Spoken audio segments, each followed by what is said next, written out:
Hello, gorgeous soul. Welcome to your July astrology. Okay, it's a bit intense at the get-go as we have Saturn going back into Capricorn. And of course, we have the full moon in Capricorn lunar eclipse.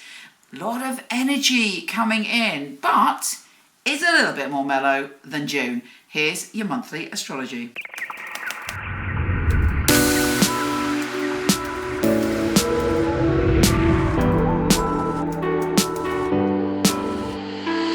Hi Taurus, we have July kicking off for you with something quite interesting, pleasurable, exciting and electrifying. I don't know why I've started singing in the astrology, but anyway, the sun is sextile Uranus, the planet of genius and unpredictability. So there is some sort of excitement, there's a fizzle of excitement in the air for you from the get-go.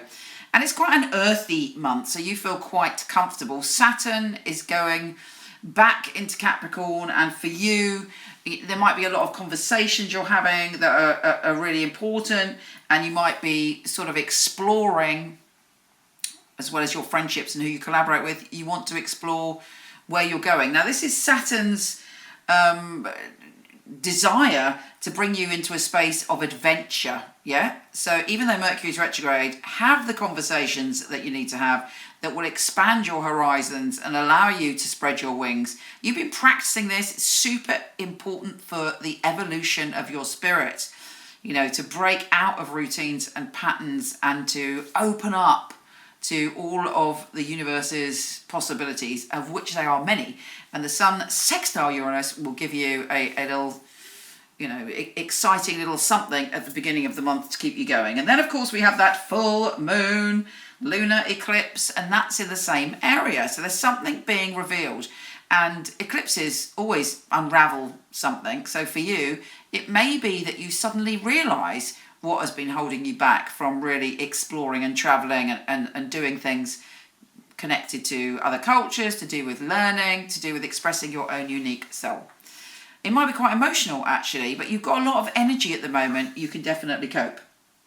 We then have Venus sextiling Chiron, the wounded healer. You're going through a profound, emotionally cleansing time. And if there was, you're dealing with actually probably things in the past. If somebody lied to you, if there was a relationship with blurred boundaries, if there's anything in your life, particularly to do with your childhood, where you felt there were blurred boundaries and it's impacted you, all of that can go through a deep healing now.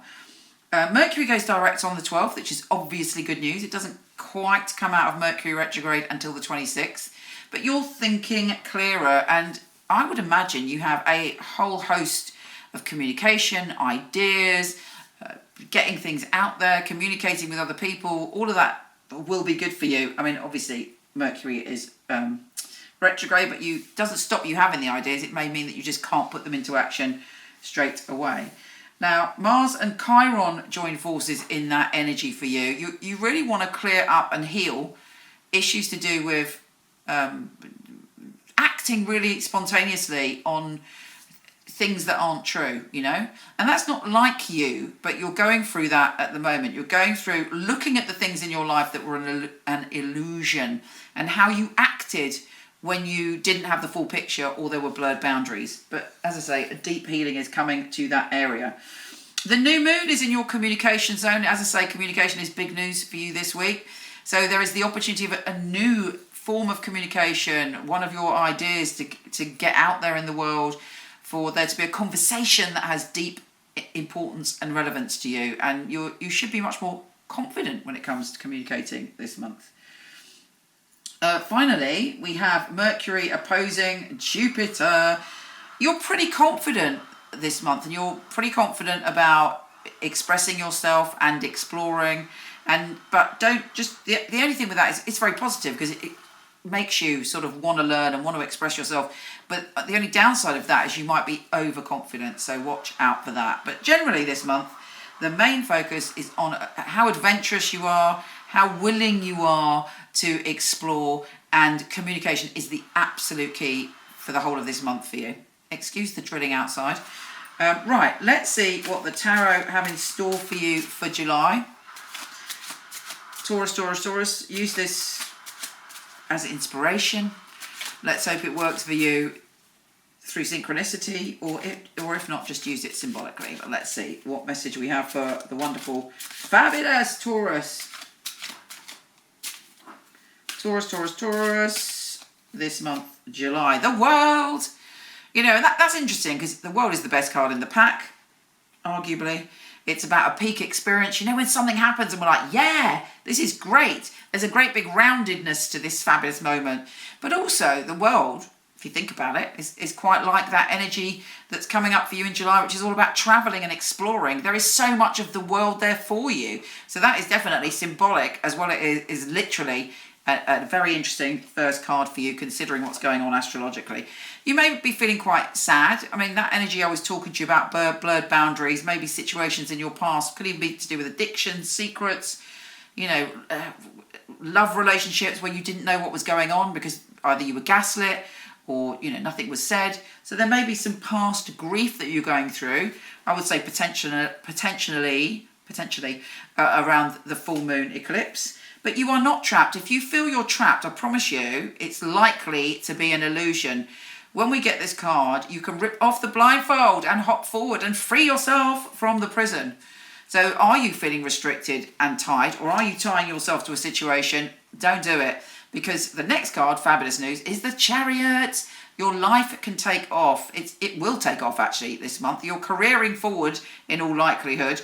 But you know what I say about the Chariot? The petrol of the chariot, the drive, the engine of the chariot is our thoughts and our beliefs. So really, and actually, as you've got all this communication energy astrologically, really think about what you believe, what you think is possible, what you underlyingly are filling the petrol of your engine with.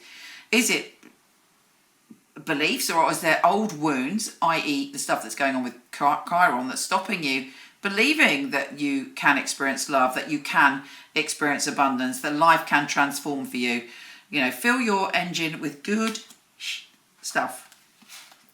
Anyway, yes, we're dealing a lot with the past at the moment, but the past is delivering you to a fresh future. Don't be sitting there clinging on to the past, because you've got things to do, you know. There is a twist of fate coming for you, the Wheel of Fortune. So there's a turning of the cycle of your life. Look out for something that's important.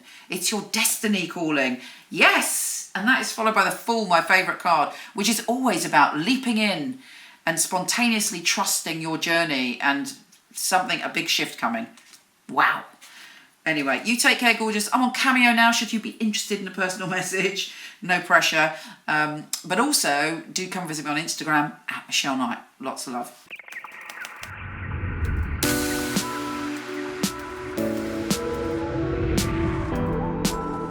Hi, gorgeous. Before you go, check out my new film on my fabulous psychics. A lot of people ask me for readings. I don't do them anymore, but for over 20 years, I've had an award-winning team of psychics that I truly handpick.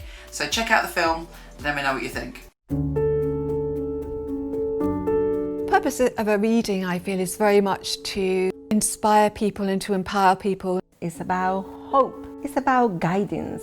Using a phone or being with you, it will be the same, because the matter is spiritual. It's very important for me that the client feels spirit with them. So it was a psychic reading. I don't remember the readings right after, because it's not myself giving that, it's actually coming from spirit. And it is a bit like a three-way conversation. I've got the person on the phone, I've got me, and I've got another voice that's telling me things. I even shock myself, things that I come up with, and I think, how did I get that? I'm channeling messages only for one purpose, to help people. It's been able to help somebody have a map back to where they've got lost from. My priority is to connect to your truth and have the best life that you can have. I think in my readings people feel a sense of a safe space where they can really be themselves, let go. You need a feeling of being understood, because reading should be empowering. I will make sure when the reading is finished that you're happy with everything. I couldn't do anything else. It's part of who I am. It's what I came here for, obviously. And when they come back and tell you they've got their dream job or the love of their life, that really makes me feel like I'm valued. I love to hear a sigh of relief. A lot of weight has been lifted off their shoulders. We have the answers that we are looking for within ourselves. I know I have the tools to help you. Everything begins and ends with you.